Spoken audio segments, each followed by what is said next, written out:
So the goal is I want to speak and act like them, like their friends, like their family, like their tribe. I just want to fit in. That's it. That's the move.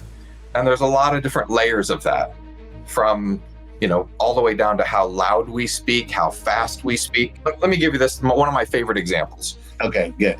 Suneet, when you meet somebody new and they speak really slowly and right? Like what do you think about that person? That they're dumb. Yeah, that they're not very bright. So what about the flip side? What happens when you meet somebody that's like, oh, Suneet, hey, I'm Joel. Hey, come on in, have a cup of coffee. Can I get you something? I'll be right back. Okay, have a seat. I'll send her in with a cup of coffee. I'll be right back. How do you feel about that? What's your first honest judgment about that person? Welcome to another episode of the Reside Platform Podcast. I am your host today, Suneet Agrawal, and we have an awesome guest. I've been looking forward to this one and just hanging out with this really smart guy, Joel Rico. Joel's been a powerhouse in real estate, master coach. In fact, we can talk about the first time that I saw you speak and the impact you had on me. Sure. And an expert in neurolinguistic programming, which is a small school of experts. So that's very cool. Joel has spent years helping agents transform the way they communicate, close deals, and grow their businesses. Today, we're going to talk about the power of language, just talking to people in general, and how the right mindset can change everything. And in the notes here, it says everything in real estate, but I believe it's everything in everything. Yeah. So let's get started. Joel, just tell everybody a little bit about yourself before we dig in. Well, I was born in No, I'm kidding. I started my air quotes professional life as an engineer. So I didn't know that. Yeah. I'm a professional mechanical design engineer. I worked in the power industry for a few years. I did some design work. I was a watch designer for a few years. Oh, that sounds cool. Yeah, I have a bit of a collection. And, I just decided I always had a boss that was like not an engineer. There was always some sales guy promising shit that the engineers like, one day, what? So I just started like flipping houses for fun on the weekends. Okay. And it turns out that I got really frustrated flipping houses because every time I had to buy or sell, I was using an agent and they weren't calling me back and they were full of crap. And I thought, if I'm going to make any money doing this, I got to get these agents out of the way. Had I met you, it might be a different story. So I thought, I'm going to go get my license. That's it. I got to do it myself. Sure. And then some people around me were like, my agent's awful. Would you please come sell my house? Would you help me buy it? And before you know it, I'm making more money on the weekends than I was running a $30 million engineering company. Wow. Yeah. So I left engineering to go into real estate. And my first year or two, I did really well because everybody that knew me was like, oh, I know Joel. He's smart. He's honest. Let him help me. Sure. And I had all kinds of business until I got through my immediate sphere. Mm. And then I realized like, oh God, I got to learn how to talk to people. Like, you hear these stories about, oh God, you got to deal with the engineer. Yeah, that was me. Yeah. So like I had to learn how to talk to people and how to be engaging. And I had to learn all that because engineers don't do that organically. So I studied like a good engineer. I studied everything. And in that process, I became an NLP master practitioner. I'm a certified hypnotist. I've done a bunch of therapy courses, like anything that has to do with how do we get a concept from this skull into that skull? And then how do I take their information, what they said and what I heard and what I think they meant? Like there's a lot of moving parts in there. So I really just got fascinated by solving the puzzle of, is that really what they meant? Did they really get what I meant? Like, where is the communication going astray, right? So I started coaching, and I've been in the real estate space coaching and training brokers pseudo full-time since 07. So nice. There it is in a nutshell. Yeah, long time. So you had become a realtor after being an engineer because you were dissatisfied with the representation you were getting. Honestly, isn't that the most common reason you hear about people getting their license? Yeah, that and people that think like, it'll be real easy. I can go get fat checks. It'll be easy. Yeah, drive my white BMW and get fat checks. Yeah, everybody gets a Mercedes. I'll sign up. Yeah, exactly. And like tell people a little bit. So I'm going to be like completely selfish on this episode. Be whatever you want. I always am, but thank you. Is my father, and I think I might have shared this with you, is once my parents got divorced, or maybe even prior, he was always big in self-development.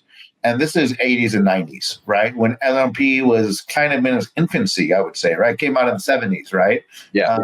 So, like any, I don't know, he was single. Maybe he wanted to learn the NLP to date more females, right? Maybe that was part of it. Maybe part of it was business. But the point of this long story now is that there was always NLP books around the house. Oh, awesome. Right. So I got really exposed to that.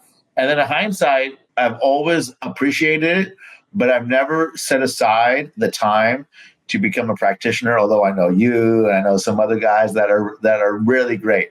So can you explain NLP to our viewers and listeners in your own words? Sure. So NLP, the breakdown, it stands for neuro-linguistic programming. Neuro, the brain, linguistic is spoken, and then programming is, having some sort of an effect on the other end.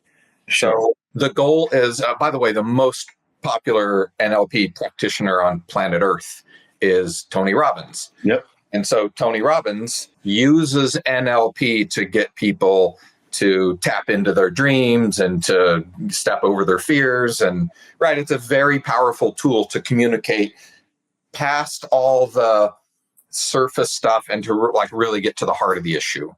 Yeah. Where that comes in for me, though, I want to use it to get people to are you really serious about moving? Let's talk about that price. So I want to use it to get to the bottom of how do we solve this. NLP really comprises two major components. One of those components is how do you get in sync? How do you get in rapport with somebody quick? Yes. Right? So consider, Suneet, there are people in the world that you really love to be around. Yeah. And there are some people in the world that you really don't like to be around. And I bet it's not because of the way they dress or the pitch of their voice or who they voted for. It's something about being around them that doesn't feel right to you. Yes. So as salespeople, we're around new people all the time. Yes. And sometimes when you meet somebody new, you just like them. And sometimes you meet somebody new and you don't like them. So one of the NLP tools is how to listen to how other people show up so that you always show up as somebody who's liked. Yes. Right? So they're not like, oh, God, it's that guy again. Right? It's all the tools to get rid of that. And then step 2 of NLP are literally language tools, the specific sequences and orders and powerful words to use to get your point across and to, get focused on an issue. I think the biggest thing in solutions for communication for real estate brokers, this really comes down, in my opinion, to core of it really comes to objection handling. Okay. Right? They want a price that's not realistic. And I obviously want a price that's realistic enough to get it to sell. We have a difference of opinion. There's some sort of objection that needs to be solved. So using specific tools to get to the heart of the issue, right? To really solve the problem that needs to be solved and not be up here arguing around things that are irrelevant. So that felt like longer than I had in mind, but I hope that was clear. Well, yeah, I totally got it. I think you did a great job of explaining it. Let's break that down because when I was a brand new agent, or maybe more in production than I am now, which is being in production at all, rapport was important. Yeah. And I think that the definition that too many novices are maybe people, I would just say novice, right? Or maybe people that don't even understand what rapport means, is find something that we have similar that we can talk about. Oh, you went to Chico State? Me too. Oh, you like the 49ers? Me too. Right? That's what so many people think getting in rapport is. I know. And at the end of it, that's not what we're talking about at all. I think there's a little aspect of building rapport by having commonalities, but it almost feels you're digging for something to talk about and embellish once you do that, right? I remember this. I remember this one client. It was a Zillow lead, and I met them in College Greens here in Sacramento, right? When I was heavy in College Greens at the time, and I looked him up before our showing, and I found out that the wife or the girlfriend went to Chico State just like me. So I waited for the right moment at the first showing to talk about college and Chico State. And you know what? It came off super insincere. And we immediately fell out of whatever kind of relationship that we had been building. And I didn't represent them. They called me and fired me. Yeah. Right? So typical, right? So, that's what I always think about is that was my novice interpretation, even after having ample exposure to NLP and what it meant. So, number one, if you're watching and listening to this, go to YouTube, type in Tony Robbins building rapport. It's a 7-minute video from like 1974, right? But why don't you explain it for everybody who's here right now? Well, so what you just described is super common, and I think it comes from a good place. Like, you have a dog, I have a dog too. Look, right? But it just feels so like school kid, right? Yeah. It feels like somebody's just trying too hard to be my friend. Yes. It doesn't come off as being authentic. So the real move is think about the people that you like to be around and think about the people that you don't like to be around. And there's something about the way in which they speak. Yes. And so keep in mind, as salespeople, we're having new conversations with new people, either on the phone or in person. It's way easier to do in person because, we can see some things that we don't do over the phone. And think about it like this. When you meet a 2-year-old, how do you speak to them? Like a baby. Good analogy. Hey, how are you today? Right? And if you're lucky enough that your grandparents are still alive, how do you speak to your grandmother? Very slow and calm. Hey, grandma, how are you today? Right now, I'm not doing that to be, demeaning. Like, I think my grandma's slow, so I'm going to speak slow because she's not very bright. No, it's that I know that she processes slower. Why, when I talk to a 2-year-old, do I raise my pitch 3 octaves? Hey, how are you today? Why? Because that's how they communicate. Yes. That's how they listen. How they speak is how they listen. And so if I know how they speak and I just speak the same way they speak, now I show up subconsciously. I show up as part of the tribe. Dude, what a good analogy. And what better evidence can you ask for about NLP not being some bullshit hack type stuff? Yeah. Right? Like, it's literally, this is the wrong and the right word, it's programmed into our like instinctual behavior by the way we talk to children, right? By the way we talk to elderly people. Yeah. And so, I just encourage people, I'm sure we're going to get there in a bit, but I teach a workshop and I focused it down to just an objection handling workshop. And one of the things that we cover in there is, if your client uses profanity, you can use some profanity too. Not as much, right? If they're on a scale of 1 to 10, if they're an 8, you should be a 5. Yeah. Water it down a little bit, but never be the first one to use profanity. They might not be a profanity user. And if you are and they aren't, you're out. Yeah. And the other way works too. What if they're really comfortable with profanity and you are not? And you're like, oh, that's gosh darn, that's not going to work. Holy moly, right? If you're coming off this really pious, like you're a minister, and they're really casual using a lot of profanity, you're not going to show up as part of their tribe either. So the goal is, I want to speak and act like them, like their friends, like their family, like their tribe. I just want to fit in. That's it. That's the move. And there's a lot of different layers of that, from, all the way down to how loud we speak, how fast we speak. But let me give you this, one of my favorite examples. Okay, good. Suneet, when you meet somebody new and they speak really slowly and they, right? Like, what do you think about that person? That they're dumb. Yeah, that they're not very bright. So what about the flip side? What happens when you meet somebody that's like, oh, Suneet, hey, I'm Joel. Hey, come on in, have a cup of coffee. Can I get you something? I'll be right back. Okay, have a seat. I'll send her in with a cup of coffee. I'll be right back. How do you feel about that? What's your first honest judgment about that person? Yeah, they seem anxious. Yeah, maybe they're anxious. Do you trust them? No. Why not? It's just instinctual. I just don't trust them. Yeah, like they're going so fast, they're not leaving space for me in the conversation. It's all about them. So the conversation becomes one-sided. Hey, come on, sit down. I'll be right there, right? And I'm no longer part of this communication. So for the people that speak really slow, we think they're not very bright. And the people that speak too fast, we inherently don't trust them. So here's the conclusion. For every one of your clients / prospects that speaks faster, that speaks slower than you, they speak slower than you, they think that you're being slick and they inherently don't trust you. Mm. And for every one of your clients that speaks faster than you, they think you're not very bright. Damn. I mean, it's just how we are. It's not like we're being jerks. It's just how that's just how we think. Yes. Let me compare everything to how we do it. Let me ask you a follow-up question of this. Sure. Once again, selfish. Go ahead. My beautiful wife, Christine, she's the best. When she hangs around people with accents, she automatically falls into emulating the accent. And I've noticed that it's not like she's not special in that. I've noticed that a lot.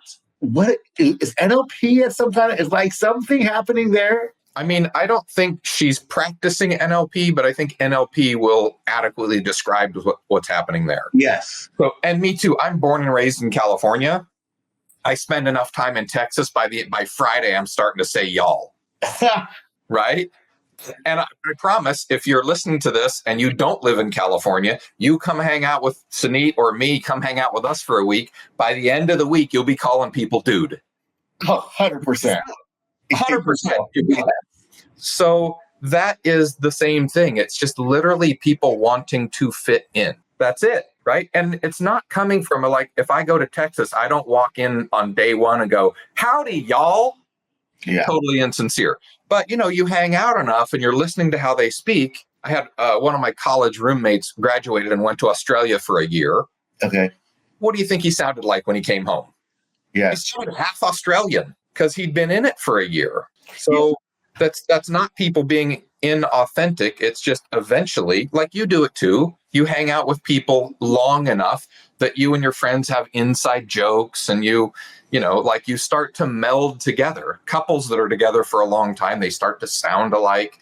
It's just wanting to be accepted. Yeah.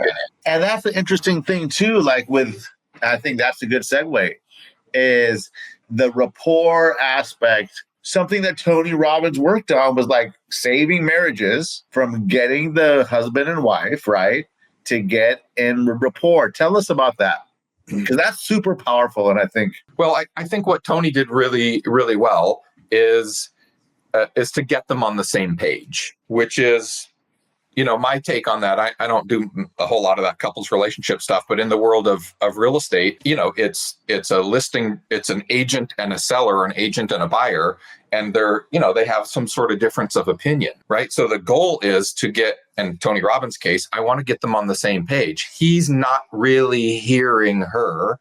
She's not really hearing him. And what he does really well is he gets him to totally stand in her shoes and see the world through her eyes. And if you were her, how would you see it? And then put her in his shoes and say, look, if you worked all day and you did this and then you came home, how would you feel about that? And he gets them very powerfully to appreciate each other's perspective. So they go, oh God, I never, like the same thing with me when I do objection handling. The most common response I get, like 9 times out of 10, is they say, I never thought of it like that. Well, I never considered it like that. That's almost every time. Well, that's so good, right? Because you're getting people to question their beliefs. Yeah. So oh my God, I love you said that. The most powerful thing is to lead people to self-discover. Yes. It's the way to do it. Because think about any conversation you've had, any disagreement, like you're on a different page, whatever, you're talking to your friends about politics or about a price of a house, whatever it is. And I can say all day long, hey, look, I know you want 800 for the house, but it's only worth 7. And let me show you why. Look at this. Look at this. I'm right. I'm right. Look at the math. Look at the math. You're wrong. I'm right. You're not making any progress. No. Right? That doesn't work. And that's actually what got me started on this mission. I was flipping houses, and I was really good at appraising and running numbers and calculating ARVs and market value. And then I'd go out as a listing agent, and I'd say, well, this is what your house is really worth. I can mathematically prove it to you, right? Degree in math. I can prove it. But I would prove it mathematically, but I'd lose the client. Yes. Over and over and over. Dude, it's the beliefs. And I've become more aware of that recently. I don't know where that awareness came from, but like, as you know, and all the viewers, listeners know, I coach team leaders and all have agents and these other businesses. And when somebody has a belief and conviction, I think politics is a very recent thing. Yeah. There is nothing that you're going to show somebody to change their belief. You must take them on the path to self-discovery. You must. It's impossible. Like, I operate under the guise that it is impossible to convince anybody of anything. I'm not even interested in making that. But what I can do is I can ask really good questions that cause them to go, oh, that doesn't fit. Oh, yeah. But how about that? Well, how do those things? Wow. Oh, like my goal is to get them to think. So I have a sign on my wall that says, I have a sign that used to be on my wall right there that says, I can't force anybody to believe anything, but if I ask the right questions, I can trick them into thinking for themselves. Dude. Right? That's what I want. They have to go, oh, I never thought about it. I never saw that before. This is so good for the salespeople who are listening to this, because like you're fighting a battle that you can't win. Yeah.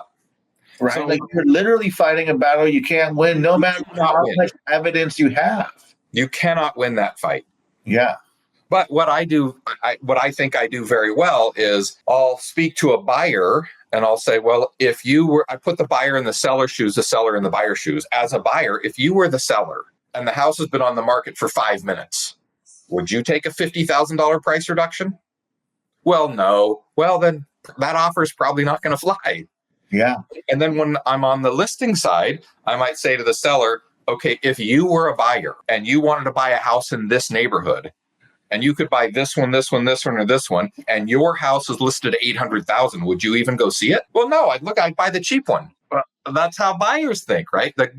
You got to get the seller to think like a buyer. You got to get the buyer to think like a seller. You got to let them see the multiple perspectives. And that is so good. Yeah, that's you got to put the people in the dude. I think a lot. I'm mental notes. You would just impacted my life, Joel Rico.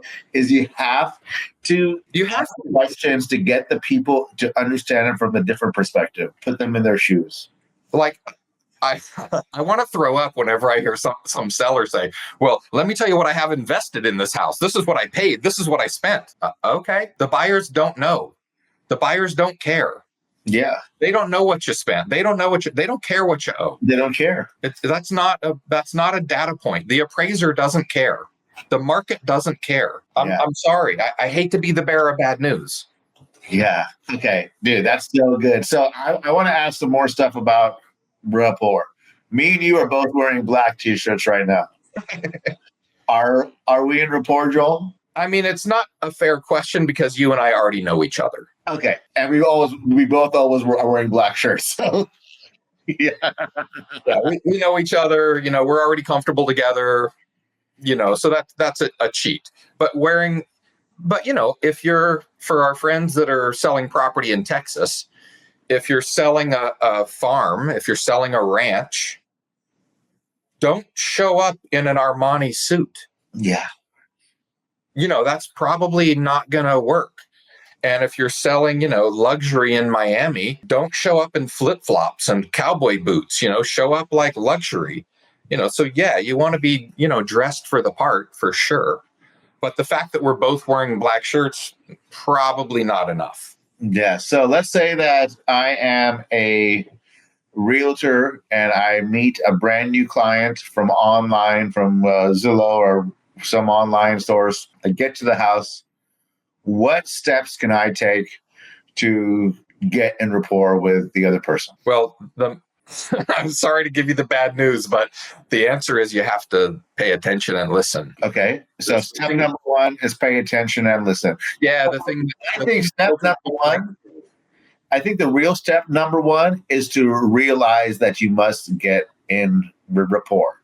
So step number one, realize that you have this thing. Step number two is pay attention and listen. What am I paying attention and listening to, Joel?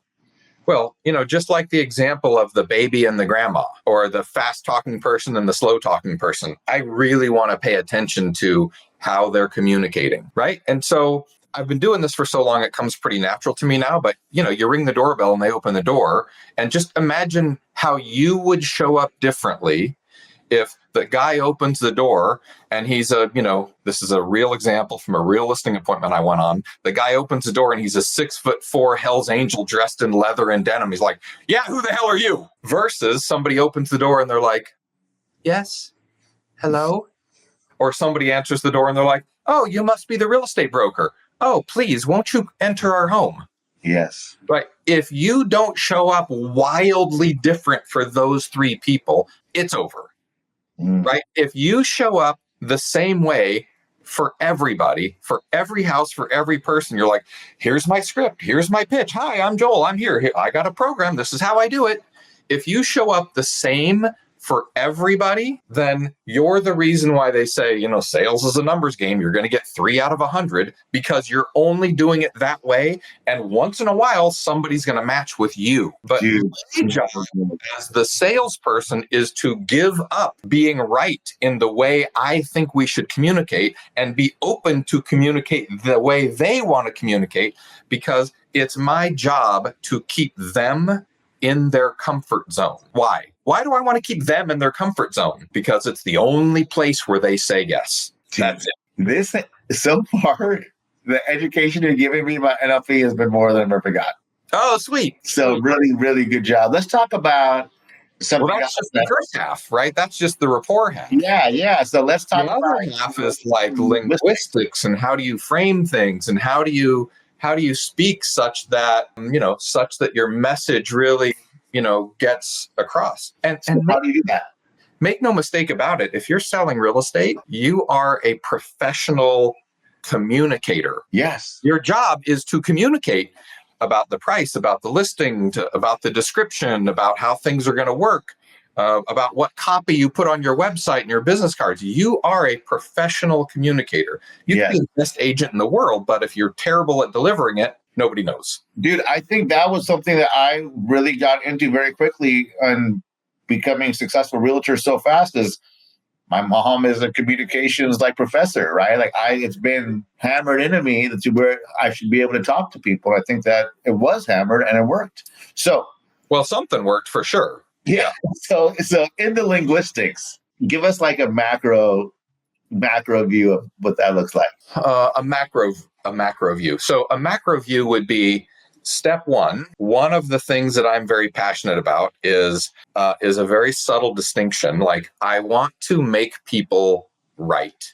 So what happens in most conversations is most people want to play the one-up game. Most people want to say, oh, you have that? Well, I have this. You have one. I have one of these, right? Most people want to stand in the place of being right, right? I know my house is worth this much.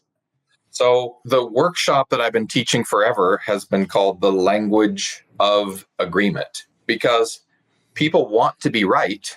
Even when they're not right, I want to try to make them right. So instead of saying, well, that doesn't work, I want to say, oh, that's a great point. I can see why you'd want 800,000. Sure. And so before I give them any new information, I want to validate them somehow.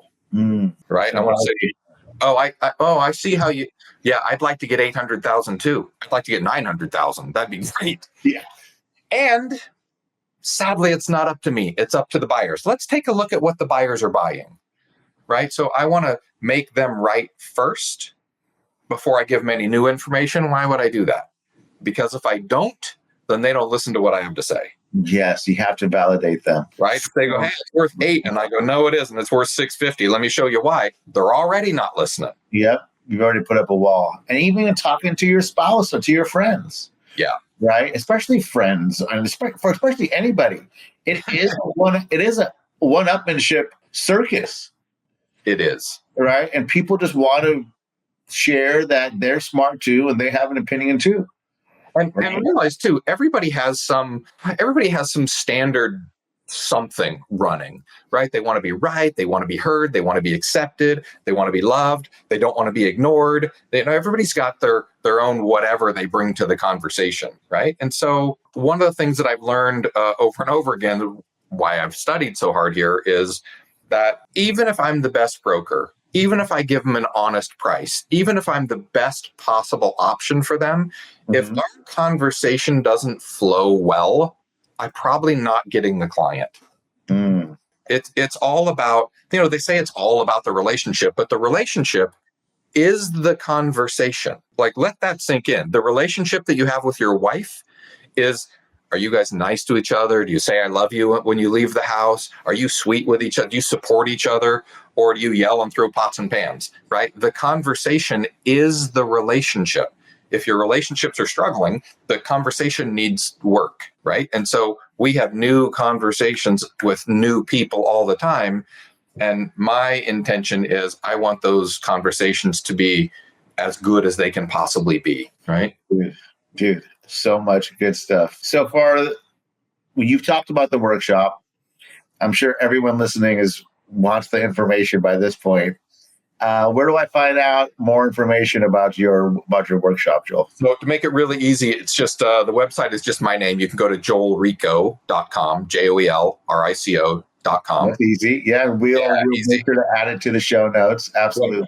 One less thing for me to remember. I have a workshop that launches the second week of April. And if you're listening to this podcast, presentation, whatever, if you use a discount code Suneet, it'll give you like $150 off or something. Oh, that's cool of you. When's the next one start after that? I think the next one starts like April 9, and then there'll be another one starting, I want to say, in like late summer. Okay, good. I'm only doing like a few a year now. Yeah, I'm sure that you have so many success stories. Why don't you share your favorite success story from the workshop? All of my success stories, almost all of them sound the same, literally. Virtually every testimonial I've gotten from the course says something along the lines of, this is the best training I've ever done. It's the best money I've ever spent. And not only have my sales gone up, not only have I gone to this many sales, my spouse and I are getting along. Yes. My kids and I are getting along. I've solved that problem. I don't have that stress anymore. I'm getting price reductions are easy. Everything is about how we're communicating it. So let me share one thing. I can tell we're late on time, but I want to share one linguistic thing. So we spent most of the time today talking about rapport. So I want to give you guys, everybody listening, a little quick linguistic tool. So write these 5 words down. Okay. So write down agree, suggest. Agree. Suggest. Right. Agree, new line. Suggest, new line. Justify. I love justify. I love it already. Next line, reciprocity. Ooh, would love it. And then line 5 is close. So this is the way our brain flows. Suneet, what's the objection that you hate the most, that you hate getting the most? What's your toughest objection? I'm not ready. So step 1, I'm going to agree. I can totally appreciate not being ready. I get it, man. I never feel ready for anything. Step 2, make a suggestion. So even if you don't feel ready, maybe we should take a look at first of all, are we not ready for selling? Yes. Okay. So step 1, I can appreciate not feeling ready. I get it. And what if, even if you don't feel ready, what if there's a boon in the market right now that's an opportunity that you don't want to miss? Step 3, justify. Step 3, justify step 2. I might say, because right now there's a little bit of turmoil in the world. And like Warren Buffett says, turmoil is the time to make your money. So step 4. So if you'd be willing to just sit down with me and we can crunch a few numbers on what your house would do and what kind of net you'd make, then, I'd be willing to adjust my schedule and do that today, tomorrow, the weekend, whatever is convenient for you, I'll make it happen. Step 5. So do you want to sit down and see how much we could create for you? Or do you just want to stay in limbo and miss the opportunity? Where do I sign, Joel? So literally this is the linguistic part of NLP, is know the way the brain processes and that's not a script. I'm just it's just a little follow the steps, and I'm just off the cuff. Bro, that is so good. Agree, suggest, justify, reciprocity, and close. That's it. And you can give me any I'll do that right now for any objection. I've done it so long. It's so easy to follow that program, that format, because I know that's how people listen. I know that's how they think, right? I want to make them right. Oh, that's a great point. Thanks for bringing it up. Now that I've done that, now I'm open to make a suggestion. Have you considered blah, blah, blah suggestion? Because here's why that suggestion is probably going to be good for you. And they're going, okay. And then reciprocity. If you'd be willing to give it a try, I'd be willing to do this. Oh, that's kind of an interesting opportunity. Then some sort of close, right? So should we do this, or do you want to skip? You want to give it a shot, or do you want to wait? Like that. Like that. And literally any objection. Mom, I don't want to do my homework tonight. Yeah, I didn't. When I was your age, I don't want to do my homework either. And what if, right? And it doesn't make any difference what it is. So in the class I teach, the objection workshop, that's one of a whole bunch of techniques. And all you need is 5 or 6 of those, and it doesn't matter what they throw at you. Dude, so good. Say it one more time. Where can people reach out to you and connect with you and get more information? Well, certainly friend me on Facebook. I hate to admit that's the easiest portal in the world, so I'm on there a bit. But my website is just my name, just joelrico.com, and it'll tell you all about the next course. And there's a lot of stuff that you can learn and that we can practice. But I found that if you just really focus on the apex, focus on the sale is made or lost at the objection, right? We can talk all we want, but it's not until they go, well, let me think about it. Now there's something you can do. Well, I have a friend that's a broker. Well, now there's something you can do. So it's not until you get to the objection that the magic really happens. So I think when we really focus on getting ninja quality skills for that specific place, it's the most leverage in the shortest amount of time to transform, a close ratio. Dude, okay. Well, everybody go check out joelrico.com. I mean, we could talk for hours. I think we need to do a part 2, man. I'd love to. Right. And like I said, for completely selfish reasons, because I'm learning a lot. Like I haven't taken this many notes. So one final question. Sure. We recently met and you joined with me over at LPT. Correct. Was that kind of a sales scenario for me and you? What do you mean? Did you have to sell me? Yes. No, I mean, a little bit. How'd I do, Coach? We didn't really break down the techniques and tools that I thought that you did very well. We didn't really cover that today. But, I thought LPT in and of itself was really interesting. Mm-hmm. And I think the offering, I'm kind of a nerd. Like I read the thing 5 times. I watched the video 10 times. Like I wanted to saturate on it. And I think what they're up to is really interesting. And I've known you for a bit and I've seen what you've done. And it was helpful for me to know somebody like you in my market was also convinced that it was interesting. And yeah, just, hearing what you're up to was more inspiring than convincing. Cool. Okay. Yeah. And for everyone listening, this is not a pitch. I was just really curious from a master salesperson how I did, because I want to get better, right? And in the pantheon of things in our life we have to deal with, sometimes we forget about the personal development and the skill acquisition to get better. And this, I think, I've been saying this for a long time, and I'm almost 50, and I feel a little bit a rookie, a step above a novice in a lot of this stuff. but I learned a lot from you today, Joel. So everyone, big shout out to Joel for hanging out with us today. We will do a part 2. Go to joelrico.com to learn more about this episode. Joel, do you have any final words, dude? Just thanks for having me. It's a pleasure. I look forward to part 2. And if you want to join my coaching thing, remember to use Suneet as a discount code. It'll give you, I don't know, $100 or $150 off or whatever it is. And say thanks to Suneet for setting that up. And looking forward to part 2. Thanks for having me, man. I appreciate it. Yes, absolutely. I'm glad we were able to figure it out. So everybody out there, make sure to hit up joelrico.com. And hey, I got a lot out of this episode. If you're watching and listening, I sure hope you did too. If you did, like, subscribe, leave a comment to let me know what your favorite part was. Perfect. Share with a friend. And if you go back, we have other episodes around similar topics. So don't just let this one be your one and done. Dig in our archive. We have almost 105 episodes out already. Bravo. So, yeah, dude, hard work. So do all those things. Thanks for tuning in, and we'll see you on the next episode of the Reside Platform Podcast. Thanks, Joel. Thanks, everybody. Thanks, Suneet.